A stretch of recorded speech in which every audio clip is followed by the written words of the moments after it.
Well, we've got a young officer. She's less than a year on the street. Was purchasing a home over in South Atlanta.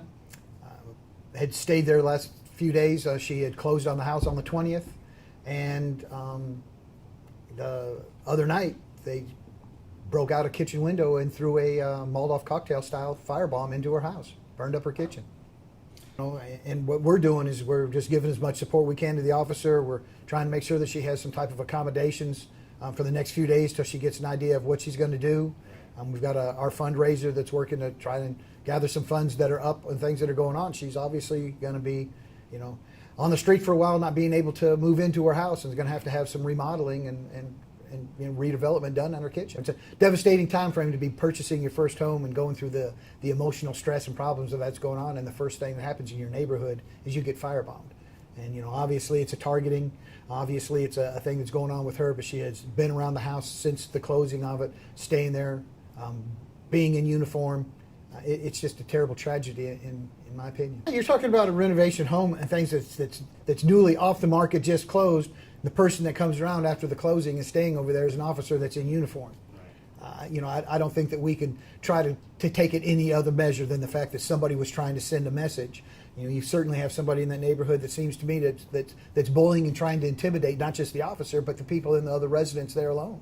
Right. It's a great concern that somebody would even strike out to an officer that's going in. What's going on in that area, and why would you be doing that? Besides the fact that just possibly the general hate for the officers, or the fact that you're involved in criminal activity. I mean, we don't know the extent or the reasoning behind it, but we certainly know that that there's not so much that you can believe in a coincidental act of what's going on during this time frame and what's been occurring at that house since the 20th. It's been unfortunate the officer had a death in the family, was staying with a friend.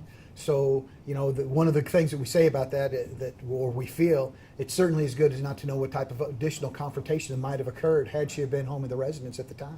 Right. And I think that it is. I think the thing that is that we have officers that are trying to be part of the community. We have people that are literally buying a first home to be a resident, policing in the neighborhood, and that's certainly the community policing that this department, and the Atlanta Police Department, is stressing.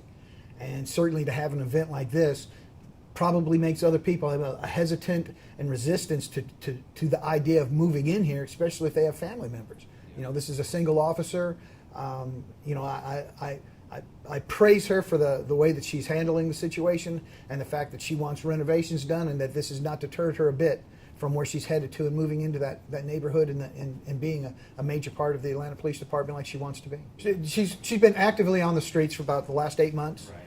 She's just finished the academy. This is the first major job that has had on it, and from what I know about her and the things that are going in, she's just a very top-notch quality person, and I think that we're very lucky to have her in the department, and I certainly think that community's lucky to have her as a member.